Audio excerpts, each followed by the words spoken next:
What's going on, everybody? Today I want to talk with you about the eXtremeRate Joycon shell upgrade.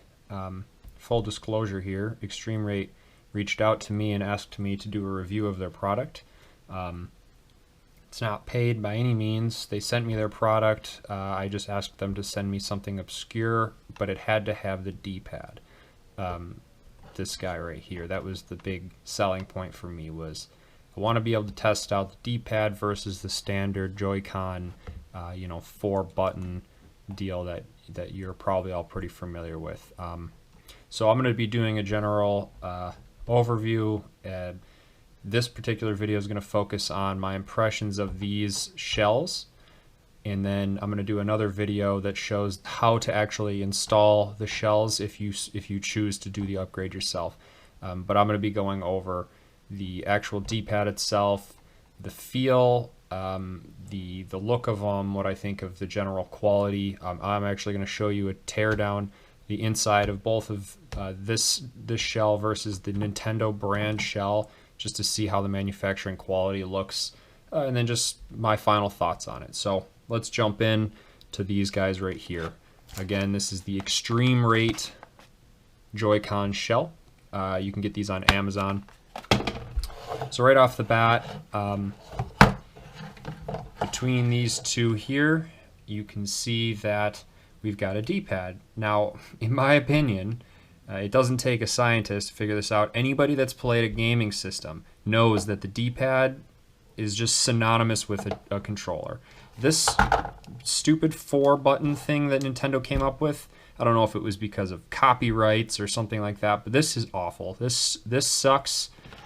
This by far worth the $30 or whatever it is for these shells. I mean, this is just such a nice upgrade. I mean, it makes sense. It works super well. It uses the standard buttons on the inside, the normal actual SMD devices, the surface mount devices that come on the controller. So that in itself is worth the upgrade. Now, the feel of these, you're probably not going to be able to pick it up in the video, but these have, well, maybe you can. They are almost fuzzy. That's really the best way of describing it. And I bet you if we were to look at them under the microscope, which I'm going to do actually, that's a great idea, you'll see that they have a bit of a texture to them. The standard controllers, the texture isn't quite the same. It's similar, but these are softer. So I would prefer these over the standard Nintendo ones for two reasons. One, they feel better in hand. Two, these attract grease much less, or they're less prone to slippage once you get grease on them. They just feel better in hand. Obviously, you don't want to eat a bunch of chips. You can see some of the grease on there. That's one negative, I suppose, is they do show fingerprints more, but you don't want to eat chips and play regardless. Nobody likes that. You're not going to have a lot of friends if you eat a bag of Doritos and then play a game and give your controller to your friend. He or she's not going to want to hold that thing, so don't do it. It just ruins your controller and it makes you lose friends. So don't lose friends. Eat less Doritos while you're playing your console. So the color. Personally, I am a big fan of this color. It's a very deep red.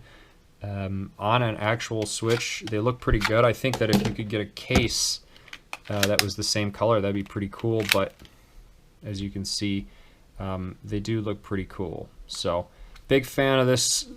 Oh, yep, I just dropped them. Big fan of the color, big fan of the texture. I would buy again. I'm glad they sent me this color. Perfect color. General quality. So, the button quality, go ahead. The button quality is unchanged because it's using the standard Nintendo board on the inside, the same board that is in these controllers. It's just different buttons. So they send you these physical buttons. They send you the D-pad. The Joy-Cons are the same, so the Joy-Cons feel exactly the same. They send you with the left and right Z and top clickers, but you're still using the same switch. The switch is the same.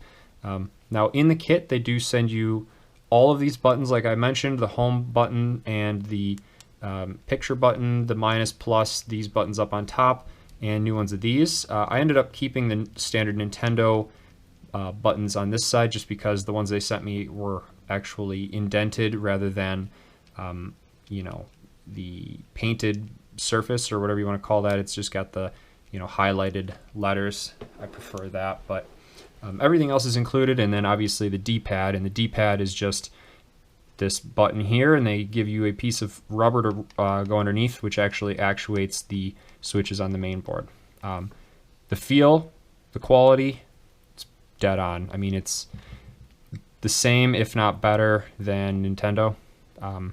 I didn't see anything obvious installing them.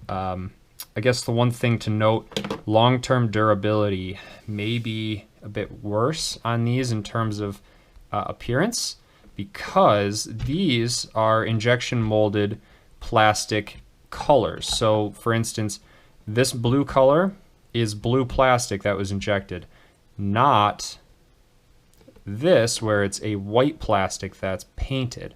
So this actual finish here, if you were to open it up, is white. And I think in my my next segment to this video, you'll see when I compare the actual injection molds that this is white on the inside.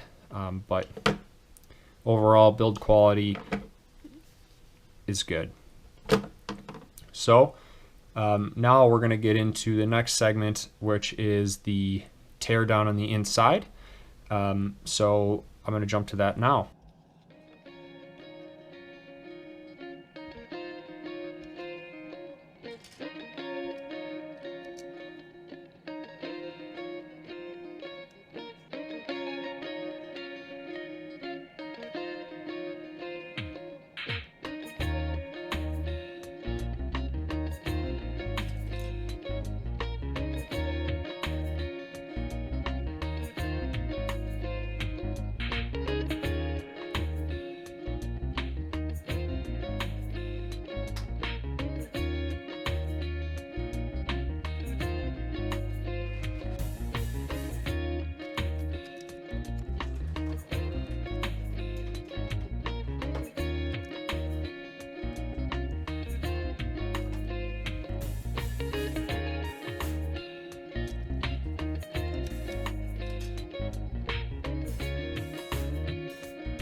So after having seen the inside of them, you can see the paint, how that process is done.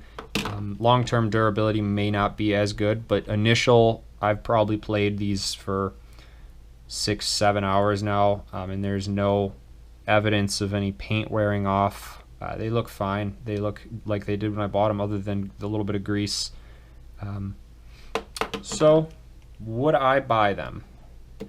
They're $30 for these particular cases. Now, I mean, that's about half the price of a new set of Joy-Cons. Now, you can't actually buy this color, and you can't get this D-pad in a Nintendo branded device. So I guess if you have a set of Joy-Cons or two and you're looking to get that D-pad, or you want to change the colors without having to spend, you know, another $70, you can actually get $30. You can get brand new cases that make your Switch you know, a little bit different, a little bit more unique than the other person's Nintendo. So for $30, I would recommend it. I think that you have nothing to lose with this product. There's a lot of different colors. I'll put the link in the description so you can see what I'm talking about. But for $30, I'm going to give this a thumbs up. That's all I got for today. Thanks for watching. Like, share, subscribe if you'd like to. If not, no problem. Dislike it if you want to. Have a good one.